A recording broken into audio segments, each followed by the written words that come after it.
Hey there. Hi everyone. This is Tara Sage of TaraSageCoaching.com. Welcome to those who are joining. TaraSageCoaching.com is devoted to helping you live your dreams and create a life and business that you don't need a vacation from.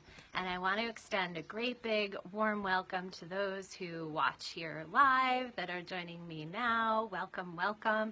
Also extending a welcome out to those who are watching later in real time or now. A warm welcome to you from me, from my heart. I've got something I need to say today, and I appreciate you watching because I think it's an important message. So I'm just going to dive right in. I've been coaching in my business since 2004. And over the years, a really important topic that has come up from time to time with my clients is the topic of anger. Anger. Shadowy, fierce, fiery anger. And that's what I'm going to talk to you about in today's Tips from Tara. I am going to talk to you about anger, about Tony Robbins, and about women. So, historically, when the clients that I've worked with bring forward feelings of anger in a session, it is more often than not presented as a problem. They are concerned. They are upset. And they're more often than not concerned that they're upset. So not only are they upset about whatever triggered anger, but they're also upset about the anger itself, wishing that they weren't feeling it, maybe even ashamed that they feel angry. So in other words, they're upset or disturbed by the presence of their own anger. So I want to ask you, do you relate? When you feel angry, do you ever notice that there's a sense of shame or disgust that's present there for you as well? Do you hold the belief that anger is bad? Now, this is a common belief, and I would say it's a common misconception that anger is bad. And so if anger is believed to be bad, then it makes sense that someone may also think that feeling it must make you bad, right? So this adds like another layer of concern. Concern perhaps that others may think you are angry, aka bad, right? So you can see how quickly the complexities of this emotion can snowball. The initial feeling of anger and whatever triggered it can get buried underneath a great big pile of self-shaming or disgust or dismissal of one's emotions, and it can really also kick up concerns about what others may think. Okay, so in a session, if a client shares the concerns that others may think they're angry, I might gently ask, well, are you? So my goal at this point is to create a sense of safety around the feeling. So I offer assurance that if they are feeling angry, that it's okay to feel that it's okay to feel angry, and that their feelings are actually welcomed. So I do my best in that scenario, in that setting, to communicate that feeling angry about something is not a character flaw. It is just an emotion.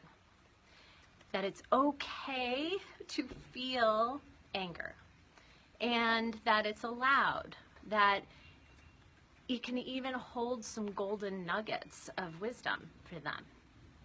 So anger can support some very powerful insights and actions. So here's what I mean. Anger is an emotion.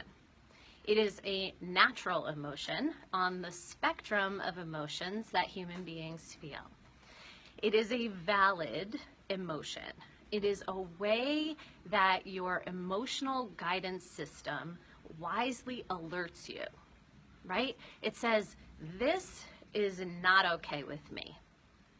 It says, I don't accept this, or I strongly object. So it's alerting you to a strong inner sense of no.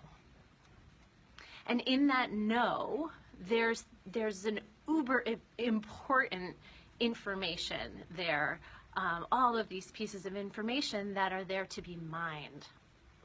So there is also this uber important information that can really help clarify your own standards, your own boundaries, and your beliefs.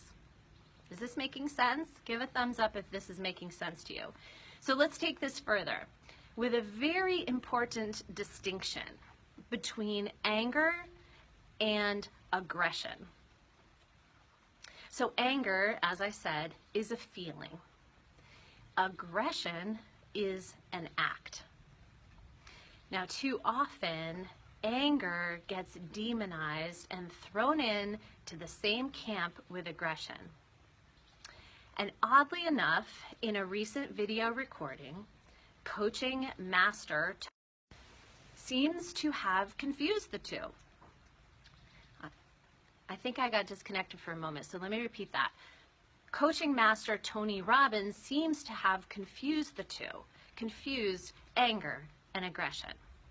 So if you aren't familiar with the video that I'm referring to, I encourage you to do a YouTube search for Tony Robbins, Me Too, and it'll pop up.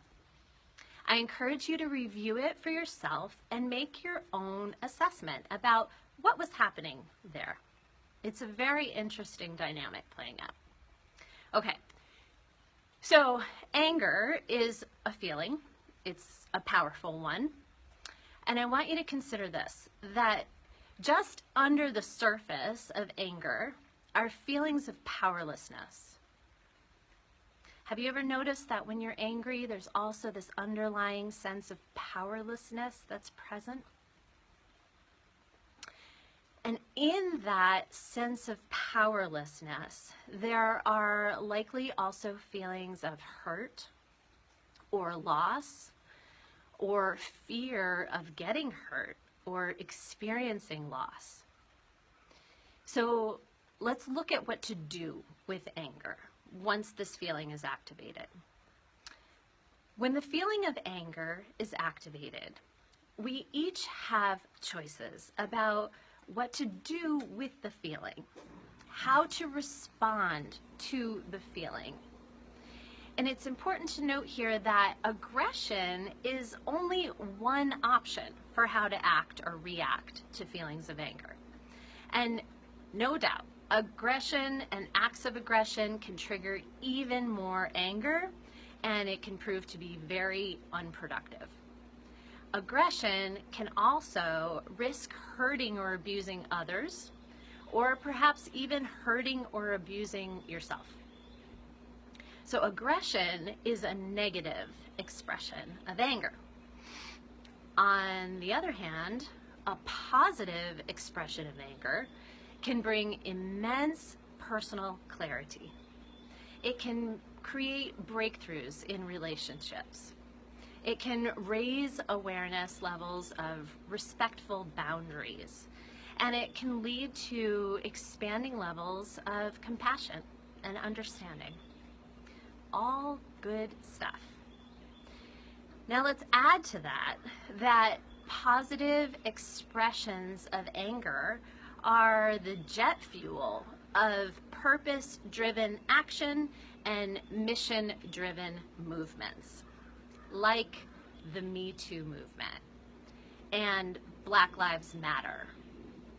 And historically, the marches and petitions, and women who endured jail time on behalf of advocating for women's right to vote, or the marches and movements for blacks and whites to be able to drink from the same water fountain, or to sit anywhere they want on a bus, right? So Rosa Parks and Martin Luther King are two excellent examples of people who felt anger and harnessed that anger into a movement for positive change, all without harmful acts of aggression. So, anger is a powerful impetus for change. And I'm going to speak in generalities here for a moment, which is not something I generally do, but women especially, I believe, find it challenging to stand in the power of this emotion, to stand in the power of anger and honor it as valid and powerful, and release counterproductive beliefs that there's cause to feel ashamed. So anger often arises when your needs or your rights or your deepest wants are threatened or violated or ignored. The emotion of anger is activated to alert you. It's standing up for you, for what you believe, for what you need, and for what you value. Does this make sense? So, ladies and gentlemen, please don't let Tony Robbins or anyone else shortchange the value and the power of your feeling angry about something. There is wisdom in your emotions, all of them, including anger. So don't make the mistake of lumping anger in with aggression and mistakenly demonizing a very wise part of yourself, a built-in guidance system that is there to awaken you, to set a new standard, and honor what you need and value. So let's join forces together. Let's not demonize one another's anger either. Let's listen to one another. So I challenge you to allow anger to be an impetus for positive change in your heart, in your relationships, in your life, in your community, and in our world. And so, no question about it, this can be very, very challenging to do, but trust your emotions as valid and do the work and get the support that you need to transmute it into a positive expression or an empowered new strategy, perhaps, or a plan for inspired action with a call to change or to improve the circumstances or the situation. So doing this will allow space for healing. It will also perhaps allow space for letting go of what's not serving you. And it may help you to also leave an unhealthy situation. It also opens up the possibility of joining forces with others on behalf of a mission or a movement. And at the minimum, it is a path to regain your sense of empowerment so that you can move forward with clarity and focus. So anger is a profoundly valid emotion. If it is used as a guide to positive action, it is not a constant state of being, it's a force for change. Those who demonize your anger or presume it to be the same thing as aggression are reacting to their own fear about your strength and your clarity. So that's my challenge for you. While recognizing and transforming your relationship with anger, it is not an easy task to do, but I encourage you to reflect on how feelings of anger can be disguised nuggets of wisdom and awareness. So that is my tip from Tara for you today. I invite you to share this message because I think it is such an important one, and to check out more on a wide variety of topics in my Tips from Tara series at tarasagecoaching.com, and to learn more about how to create a life and business that you don't need a vacation from. So, thanks for watching. Until next time, bye for now.